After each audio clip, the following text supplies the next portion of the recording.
नहीं तो पहला आपके पास लाहौर कलंदर का आपके पास जो अपॉर्चुनिटी आई वो किस तरह आई? ये क्योंकि एड्स वगैरह हम देख रहे थे कि लाहौर कलंदर्स ने एक ट्रायल का सिस्टम शुरू किया है कि कोई भी कहीं से भी आके ट्रायल दे सकता है, और अगर वो अच्छा होगा वो सिलेक्ट होगा, फिर उनके लाइव मैचेस होंगे, फिर जो उनके परफॉर्मर्स होंगे वो ऑस्ट्रेलिया टूर करेंगे। तो एक इन्होंने पूरा एक सेटअप बनाया था कि प्लेयर को ग्रूम किस तरह से किया जाए, कि उनको एक लाइव एक्सपोजर भी दिया जाए, उनको टूर भी कराया जाए।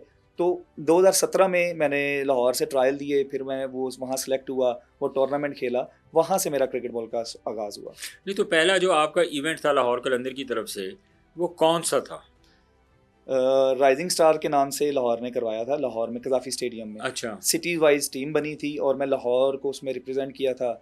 फिर नेक्स्ट ईयर मैं दोबारा खेला फैसलाबाद की तरफ से। हाँ। उसके बाद इन्होंने battle of Qalandars T10 tournament करवाया अपने कलंदर्स हाई परफॉर्मेंस सेंटर में। नेक्स्ट ईयर फिर वो खेला। तो स्टेप बाय स्टेप हर साल एक ये इवेंट करवाते थे, उसमें से एक टीम सेलेक्ट करते थे, उसको फिर टूर करवाते थे। तो इस तरह मैं 3 इनके इवेंट खेला, 17 में, 18 में, 19 में। फिर 20 में लाहौर कलंदर्स की PSL टीम के साथ मैं था। फिर 21 में मैं जो है वो PSL खेला। मतलब एक लंबी जर्नी है लाहौर कलंदर्स के साथ, जो कि एक ओपन ट्रायल्स के स्टार्ट हुई थी। नहीं तो जब आप लाहौर कलंदर के ट्रायल देने गए तो आपका मतलब आपका प्लस पॉइंट क्या था? आप क्यों डिफरेंट नज़र आए? क्यों आप बाकी बॉलर से डिफरेंट नज़र आए? आपके पास पेस ज़्यादा थी, आप लेफ्ट आर्म फास्ट बॉलर थे, आपके पास वेरिएशन थी, कोई स्पेसिफिक कोई रीज़न थी? जी, उस वक्त पेस जो थी वो सबसे ज़्यादा जो मैटर करती थी ट्रायल्स में, कि कोई भी फास्ट बॉलर्स है ना जो 85 प्लस या 90 माइल्स के करीब करीब बॉल करता था, लाहौर कलंदर उसको सेलेक्ट कर लेती थी। हाँ। क्योंकि अगर एक बॉलर के पास रॉ पेस है, आप उसको एक अच्छा एनवायरनमेंट दे के, अच्छी कोचिंग दे के उसको आप कंट्रोल्ड बॉलर बना सकते हैं। तो उनका मोटिव यही था, कोई भी फास्ट बॉलर जो पूरी पाकिस्तान में कहीं पे भी है, चाहे वो हार्ड बॉल खेला है या नहीं खेला, वो आए, अपना पेस दिखाए, अपना टैलेंट दिखाए और सेलेक्ट हो जाए। तो मैं भी जो है 85 माइल्स प्लस करके बॉल में सेलेक्ट हुआ था, और उस वक्त जो मेन क्राइटेरिया था वो फास्ट बॉलर के लिए पेस ही था। अच्छा सलमान, इसके बाद फिर लाहौर कलंदर का कौन सा ऐसा टूर्नामेंट था जिससे आप नज़रों में आए और आपने आउट, आपकी परफॉर्मेंस क्या रही है? ये जो ज़ाहिर 2-3 आपके टूर्नामेंट हुए, एक आपने वो जो आप सिटीज़ की तरफ से खेले, फिर उसके बाद वो जो T10 हुआ, तो किस में आपकी परफॉर्मेंस अच्छी रही? मेरे ख्याल से मेरी सेटिस्फैक्ट्री परफॉर्मेंस हर टूर्नामेंट में थी, लेकिन स्टैंड आउट अगर कोई काम कहा जाए तो वो जो बैटल ऑफ कलंदर्स का T10 टूर्नामेंट हुआ था, उसमें मुझे लगता है कि कुछ, क्योंकि इमरान नज़ीर भाई मेरे सामने थे, हाँ, मुझे याद और है। उनको जो मैंने बगैर बाउंड्री के, मतलब 5 गेंद पहले बिल्कुल उनके बैट से भी नहीं लगे, और छठी बॉल पे सिर्फ सिंगल हुआ था। तो वो एक ऐसा टूर्नामेंट था जिसमें मैं 2 ओवर में 10, 12, 13, 15 इस तरह की मेरी परफॉर्मेंस थी। तो वो मुझे लगता है कि स्टैंड आउट रहा मेरे लिए। और उसके बाद ही जब PSL का कैंप लगा, मुझे उसमें लाहौर कलंदर्स ने बुलाया और फिर मैं उनके साथ रहा। तो वो एक टूर्नामेंट मैं कह सकता हूँ उस कि वक्त जो आपका टूर्नामेंट चल रहा था, PSL खेल रहे थे आप, 2021 में आपने गालिबन पहला मैच खेला है, जी। तो 2021 में आपका स्क्वाड क्या था? फास्ट बॉलिंग स्क्वाड जो था। फास्ट बॉलिंग में शाहीन अफरीदी, हारिस रऊफ़, दिलबर हुसैन, अहमद दानियाल, और शायद कोई एक मेरे ज़हन से स्लिप हो रहा हो, लेकिन ये 4 बॉलर्स तो उस वक्त स्क्वाड में मौजूद थे। तो आपको उस वक्त आइडिया हो गया कि यार इतने इतने बड़े फास्ट बॉलर खेल रहे हैं, तो इनके होते हुए क्या मैं खेल सकता हूँ? जी, देखें, जब आप एक जगह पे आप पहुँचते हैं, आपको एक उम्मीद तो ज़रूर होती है कि आपको कभी भी मौका मिल सकता है, लेकिन जिस तरह से मुझे पहले मैच में ही मौका मिल गया, वो बिल्कुल भी मेरे ज़हन में नहीं था, क्योंकि वो कोविड का टाइम था। हारिस रऊफ़ जो है वो कोविड पॉजिटिव आ गए अनफॉर्चुनेटली। तो उसके बाद मुझे मौका मिला। समीन भाई सुबह मुझे ब्रेकफास्ट में मिले हैं और यूँ कंधे पे हाथ रख के उन्होंने पूछा है कि कैसे हो, प्रैक्टिस कैसी चल रही है, अगर मैच मिले तो खेल सकते हो।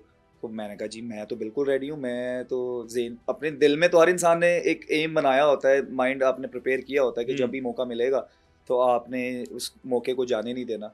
तो वो मुझे मौका मिला और अल्हम्दुलिल्लाह स्टार्ट भी अच्छा हुआ। फिर उसके बाद हारिस रऊफ़ अल्हम्दुलिल्लाह जो है वो रिकवर हो गए। उसके बाद से मुझे ज़्यादा मौके नहीं मिल पाए। कभी दिल में कोई शिकवा आया कि यार मैं मतलब टीम के साथ हूँ, सारे प्लेयर खेल रहे हैं और आप कह रहे हो कि यार मुझे क्यों नहीं खिला रहे, नहीं, मुझे खेलना शिकवा चाहिए? तो कभी नहीं आया, लेकिन हाँ, ज़ाहिर आप इंसान हैं, आपको दुःख तो ज़रूर होता है, कभी मायूसी भी जो है वो छा जाती है। लेकिन जब आपका अल्लाह पे यकीन हो और आपको अपनी मेहनत पे हो कि आप अगर मेहनत करते रहें, कभी ना कभी, क्योंकि देखें अल्लाह का वादा है कि आपकी मेहनत कभी ज़ाया नहीं जाती। तो अगर आप मेहनत कर रहे हैं और आप एक सिस्टम में हैं, तो आपको कभी ना कभी तो मौका ज़रूर मिलेगा। तो ठीक है, टाइम लगा, लेकिन जब भी अल्लाह ने मौका दिया, वो टीम के लिए फ़ायदेमंद हुआ, तो उससे मैं अल्हम्दुलिल्लाह खुश हूँ।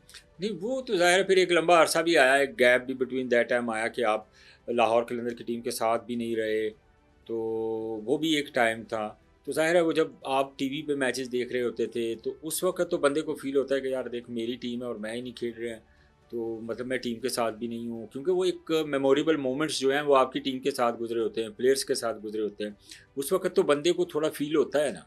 मुझे ऐसा वो नहीं फील हुआ कि मैं लाहौर कलंदर के साथ नहीं हूँ। मैं पीएसएल टीम के साथ बेशक नहीं था, लेकिन मैं लाहौर कलंदर्स के साथ एसोसिएट में जब से उस सिस्टम में आया हूँ तब से अब तक मैं उनके साथ एसोसिएट हूँ। मैंने 2022 में जब लाहौर कलंदर्स पहली बार चैंपियंस हुई थी, मैं तब भी टीम का हिस्सा था। तब बिल्कुल। खैर मैचेस नहीं मिल पाए, वो एक अलग बात है, लेकिन मैं टीम का तब भी हिस्सा था। फिर 2023 में लाहौर कलंदर्स ने जिम्बाब्वे बोर्ड के साथ एक एग्रीमेंट साइन किया, अपने पीडीपी के कुछ बॉलर्स वहाँ भेजे, तो मैं उसका भी हिस्सा था। तो मैं पीएसएल टीम का हिस्सा नहीं था, लेकिन मैं लाहौर कलंदर के साथ एसोसिएट था। आप हालांकि बड़े अच्छे फास्ट बॉलर हैं, आप परफॉर्म करते हुए आ रहे हैं, अभी हालिया जो आपकी परफॉर्मेंस है वो आउटस्टैंडिंग थी, लेकिन क्या वजह बनी कि आपको पाकिस्तान क्रिकेट बोर्ड की तरफ से या जो डोमेस्टिक या फर्स्ट क्लास क्रिकेट खेलने को मिल नहीं रही थी? क्या कोई ऐसी टेक्निकल इश्यूज थे या आप उनको सेटिस्फाई नहीं कर पा रहे थे अपनी बॉलिंग से? ये तो आपको वही बता सकते हैं कि मैं तो कोशिश तब भी कर रहा था, अभी तक कर रहा हूँ। क्योंकि जब मैं 2021 में मैं पीएसएल खेला, 22 में मैं सेंट्रल पंजाब सेकंड 11 का हिस्सा था। मैं सेकंड 11 का वाइट बॉल टूर्नामेंट्स खेला, लेकिन उससे अभी फर्स्ट क्लास नहीं खेल पाया। 23 में जब मुझे लाहौर कलंदर्स ने जिम्बाब्वे के लिए पूछा कि हम इस तरह, आप हमारा एग्रीमेंट है और आप जाना चाहोगे, क्योंकि मुझे फर्स्ट क्लास क्रिकेट खेलनी थी और यहाँ पे मेरा फर्स्ट क्लास में नाम नहीं आ रहा था, तो मैं इसलिए फिर वहाँ पूरा सीज़न खेलने गया। वहाँ पे मैंने फिर फर्स्ट क्लास भी खेली, वनडे और T20 भी खेले। तो यहाँ पे क्यों नहीं मिल सका उसका तो मेरे पास फ़िलहाल कोई जवाब नहीं है। लेकिन आप हालिया आपकी परफॉर्मेंस, जब आप जिम्बाब्वे में फर्स्ट क्लास खेले और आपने बहुत परफॉर्म भी किया जिम्बाब्वे में, लेकिन अब तो दोबारा इन्होंने रब्ता नहीं किया आपके? नहीं, मैं लास्ट ईयर लाहौर ब्लूज से मैं नेशनल T20 खेला हूँ और अल्हम्दुलिल्लाह हम चैंपियन भी हुए हैं। तो अब जो कमिंग सीज़न है इंशाल्लाह फर्स्ट क्लास में लाहौर से उम्मीद है कि ज़रूर खेलूँगा। और जिम्बाब्वे का मुझे वैसे ये फ़ायदा ज़रूर हुआ कि क्योंकि जब आप फर्स्ट क्लास क्रिकेट खेल लेते हैं तो आपको बॉलिंग का काफ़ी हद तक पता चल जाता है, क्योंकि जब आप लंबे स्पेल्स करते हैं आपको अपनी फ़िटनेस का भी पता चलता है, आपको डिफरेंट प्लान्स करने पड़ते हैं।